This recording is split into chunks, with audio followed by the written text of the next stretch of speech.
Bonsoir à tous. Très très heureux de vous retrouver sur TF1. Après le 20h, c'est Nicolas Canteloup. Nico.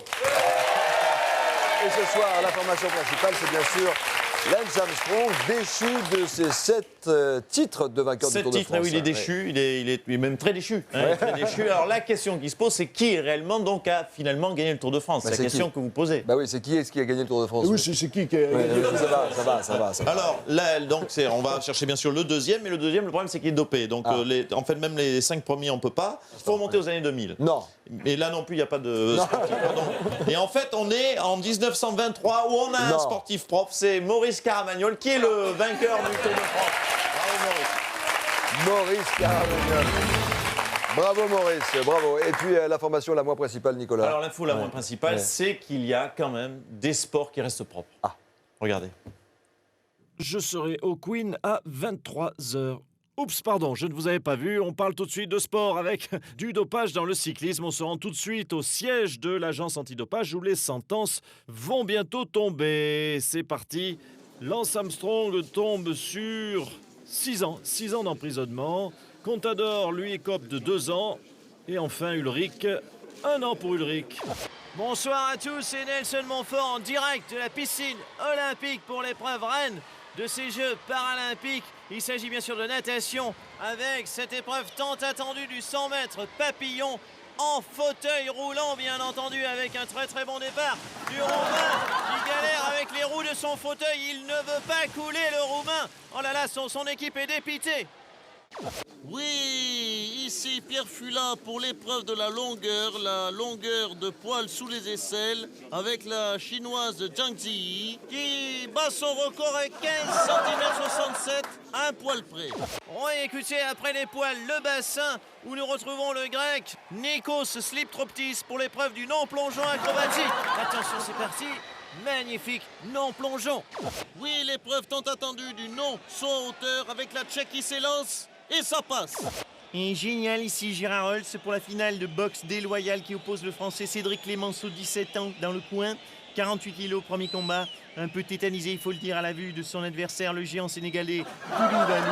52 combats, dont 60 décès. Je vous l'ai dit, c'est déloyal. Le français qui a du mal à respirer, il faut y aller, jeune homme. Allez, courage. Oh là là là, la victoire de Toudouvallou qui n'a pas eu à bouger, bravo. Calme-toi Cédric, c'est fini là. C'est fini Cédric, souffle, respire. Oh putain, je me suis pissé dessus. Allez, politique ce soir pour parler de la création de son nouveau parti. Nous recevons Jean-Louis Borloo. Monsieur Borloo. Je pars. Monsieur Borloo. Je pars aller au dépôt, il n'y a que des clodos. Non, Monsieur Borloo, vous êtes à la télévision, c'est Nico Saliagas. Oui, je vous en prie. C'est quoi? Ah non, pardon, je croyais que c'était le SAMU social qui voulait encore m'embarquer.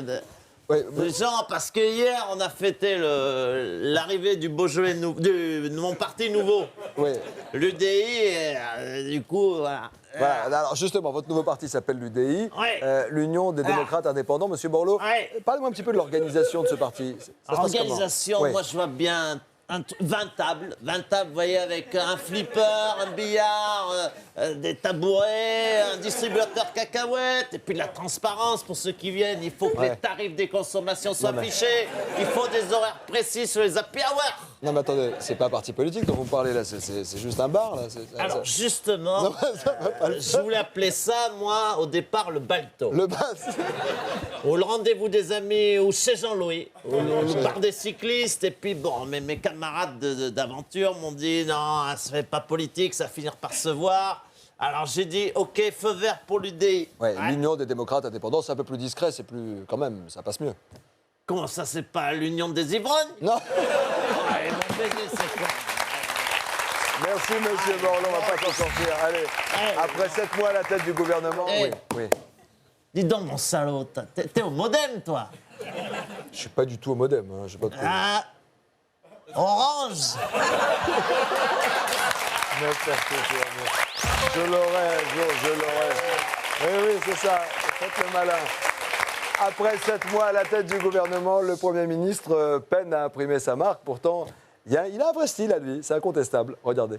Monsieur Hérault, vous êtes ennuyeux, on ne va pas y aller par 4 chemins, vous endormez tout le monde, y compris vous-même. Monsieur Pujadas, c'est trop facile. Vous dites ça pour tout à l'heure? Je ne me suis pas endormi dans la loge? Non, non, non. Bah, écoutez, si, c'est vrai, on vous surnomme le somnifère, certains parlent d'anesthésiste, on parle même de...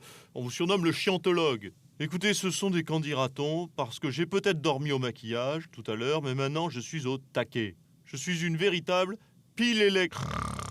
Il s'est endormi, ce con. Monsieur Hérault. Hein? Pardon. Non, mais écoutez, ça peut arriver. Vous ne voulez pas un café, histoire d'être un peu plus péchu, un peu plus tonique? Bon, ça va maintenant, là. Ah, excusez-moi. J'ai vu l'heure sur l'horloge, il est tard. Je devrais normalement être couché depuis bien longtemps. Non, mais attendez, monsieur Hérault, il est 21h15, faut pas déconner quand même. Écoutez, cessez ces attaques injustifiées. Mes amis du gouvernement connaissent mon dynamisme, voire même mon côté funky, car j'étais prof d'allemand. Guten Tag, ich bin ein... Putain, Jean-Marc Abrège. Alors, Manuel Valls fait son crâneur, mais n'écoutez pas ce qu'il dit, parce que maintenant qu'il a grimpé dans les sondages, monsieur a pris le melon. Hein, et il croit qu'il va devenir Premier ministre. Alors que... Bon, moi j'abandonne, fin de l'interview.